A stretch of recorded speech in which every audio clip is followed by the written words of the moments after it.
What's up, everybody? I'm Matt. And I'm Beth. And today we're going to be reviewing the interior in the 2020 Toyota Highlander Platinum. So this is the fully loaded top trim of the all-new Highlander here for 2020. It was completely redone from top to bottom, and it's a very impressive interior, especially in this Platinum version, which does retail for about $51,000. So on the higher end of this spectrum for, you know, all the things this competes with, but it is a very premium interior that honestly borders on Lexus-like luxury in some areas. Yeah, it's really nice for sure. Yeah, so anyway, I mean, you know, first thing, these seats, I like the quilting kind of pattern you have there with the stitching and the perforations, and I also really like this color for the leather. I think it's a really good look. Yeah, I do love the cream interiors for sure. And it's very just interesting how they switch it up with the colors. You know, so you have the cream, then you have dark brown here for the door trim and the dashboard, and then you have this like silvery carbon fiber type of looking trim there. And so it's a lot of stuff that combined with this wood you have here, which I believe is faux wood, still, you know, is interesting, but just there's a lot going on. And also the piano black right True. here. And yeah. There's a lot.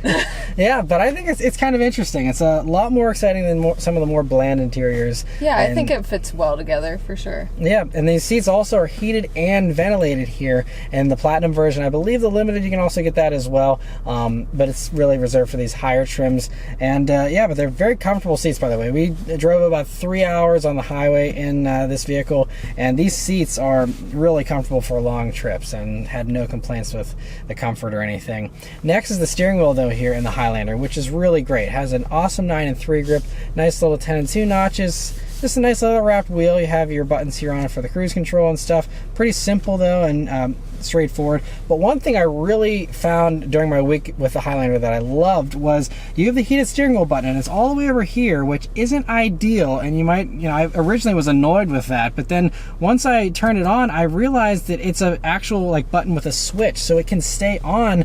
So you could turn that on in the beginning of winter, and if you're wanting the heated steering wheel on all the time, you could never touch that button the entire winter and always have a heated steering wheel, which is kind of a cool feature. Yeah, that's and nice. I've never seen a heated steering wheel that has a stay on feature like that before.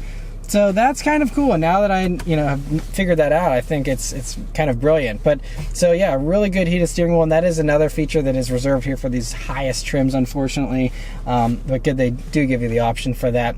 The gauges in the Highlander here are also pretty good, you know, very straightforward and similar to a lot of the other newer Toyota vehicles. So you have the analog, you know, gauges there, and in the middle you have a nice large digital portion that's full color. And on that like home screen, I guess you could call it, it is a little busy because you have a digital speedometer, your clock, your fuel economy, your, you know, trip computers, outside temperature, gear position. There's a lot there in that little one, but thankfully you can, you know, switch through different modes. You can, you know, see different things like your audio settings, navigation, you know, all that kind of stuff. So it's good to have, you know, that. You can even just have it as simple as just one big digital speedometer there in the middle, so you can have it simplified if you'd like. Also, this car has this fantastic heads-up display, which is massive. It's one of the biggest heads-up displays in any vehicle, honestly. And so even in through a crossover, it has my tach there, also the speed. It'll show you the speed limit, and it'll also show you any driver assist stuff as far as safety stuff, adaptive cruise. And this also has the map function, so if you do use the built-in navigation,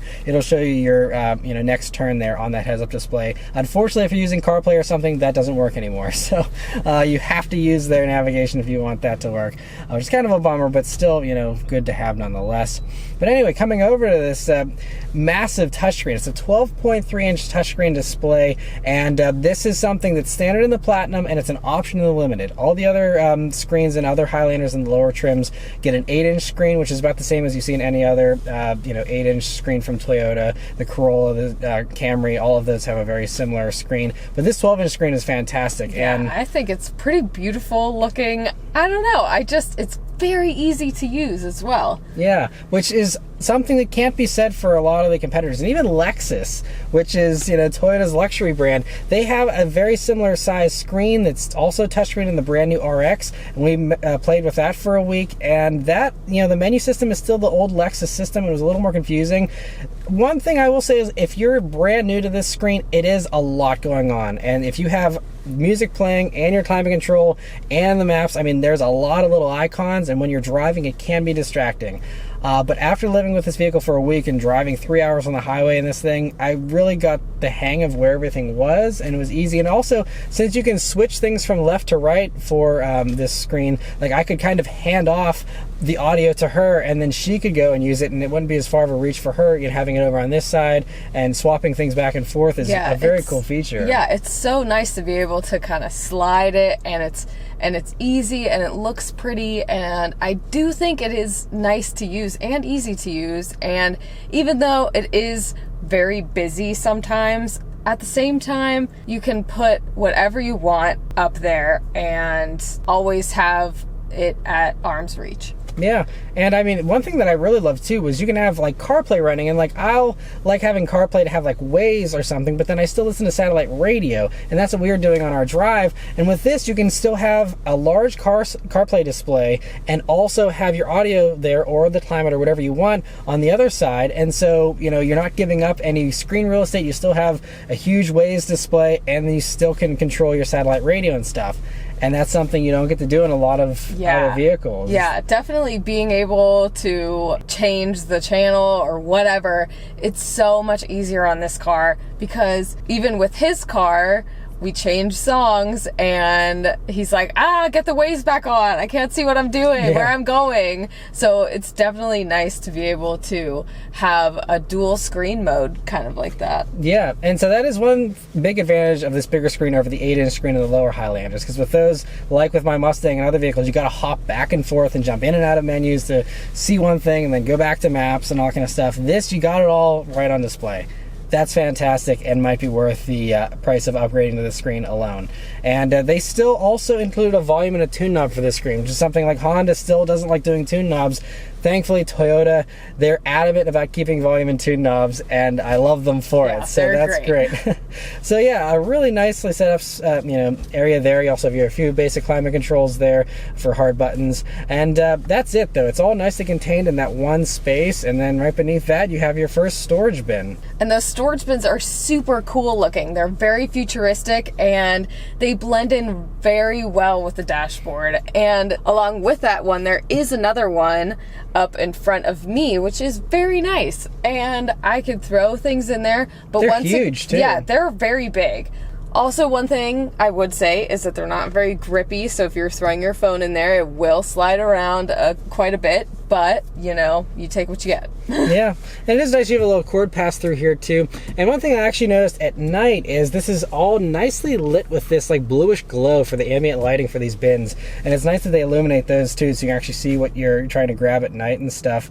So yeah, and then beneath those you have another bin here, which is, goes pretty far back. Couldn't fit like my iPhone 11, but a larger phone might have a little bit of struggle there, but a good space there. In that area, you'll also see 3 USB jacks, one just for, music and stuff like that, and then 2 for charging. There's also a normal power outlet here as well, and so good to have that. Although this is kind of scratchy hard plastic, I wish that was rubberized so things didn't slide around in there either. And then there's 2 cup holders here. There's also large pockets in the doors with a bottle holder. But then we come to this center armrest, and this is the worst center armrest design in any 3-row crossover. I'm sorry, but it is. And yeah.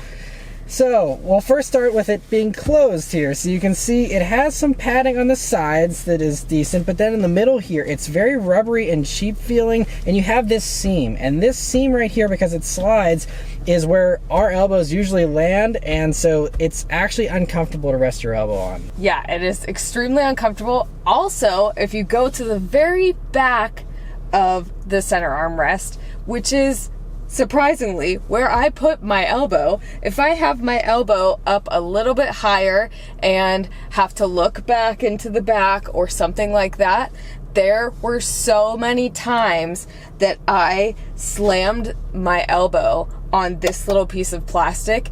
And I will say, we've only been in this car a handful of times, and putting my elbow on this center armrest right now is actually hurting my elbow. I will say I might have a bruise, but man, I just really am not very impressed because it is painful. Yeah, it's not a good design. I mean, because that's like an actual ledge to catch your elbow and like constantly be banging on that. Like, put a little bit of padding here if you're going to have this be hard plastic. And everyone else doesn't overcomplicate this. All the other competitors just have a normal bin that opens up with a lid, and the whole thing is soft and padded. Then you can have it have your elbows wherever you want and not have an issue.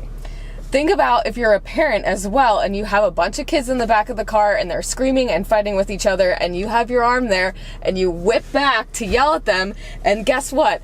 You have a bruise on your arm for the rest of the week. It's just not very exciting, and I'm sorry, but it's the Toyota Highlander toughens up your elbows. Yes, it doesn't work for me.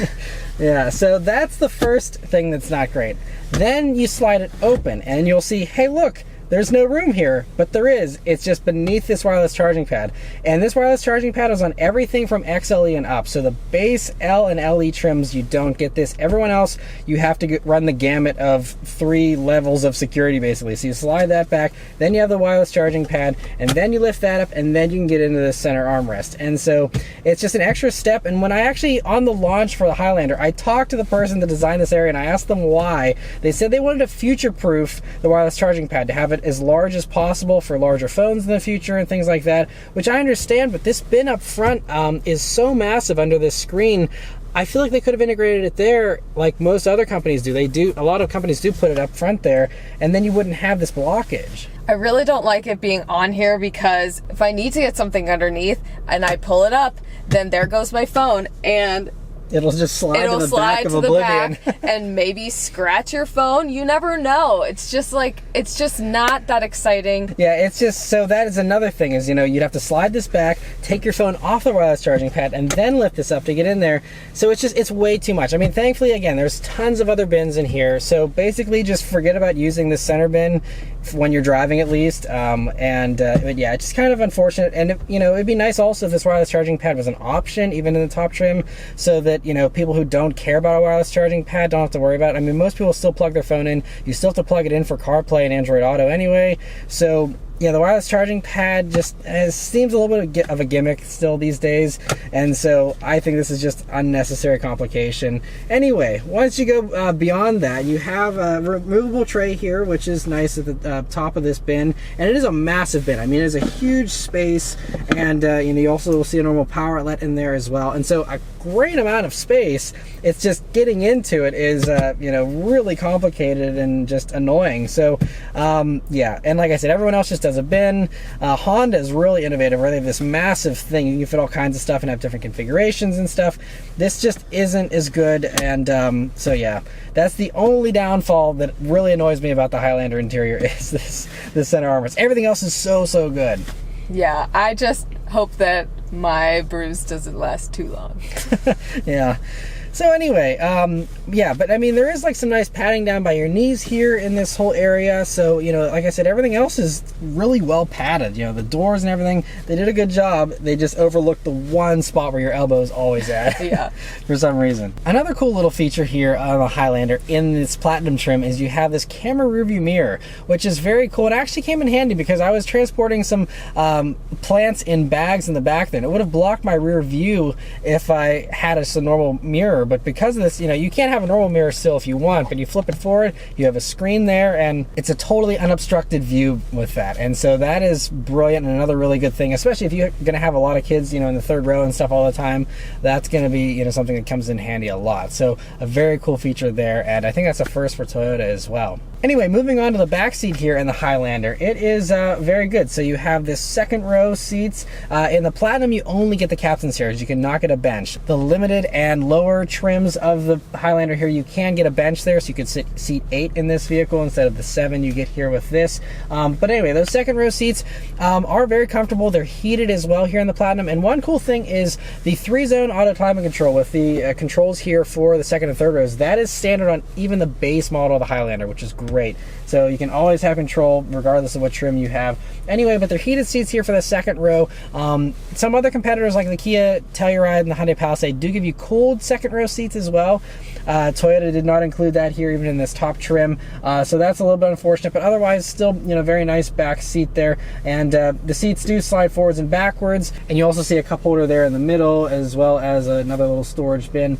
But anyway, with that second row seat slid all the way back, obviously I have tons of legroom being 5'9", no issues there. But even with that second row slid all the way forward, my knees are barely resting against the seat back, but it's just barely touching, and it is soft and padded on the seat back there. So I could potentially sit even with that seat all the way slid forward, and it wouldn't be a big deal. Again, with me being a driver that's 5'9". Taller drivers, you're going to obviously have less space. But so a lot of versatility there, and that does allow the third row to be a little bit more spacious. But there are a couple of problems getting into that third row.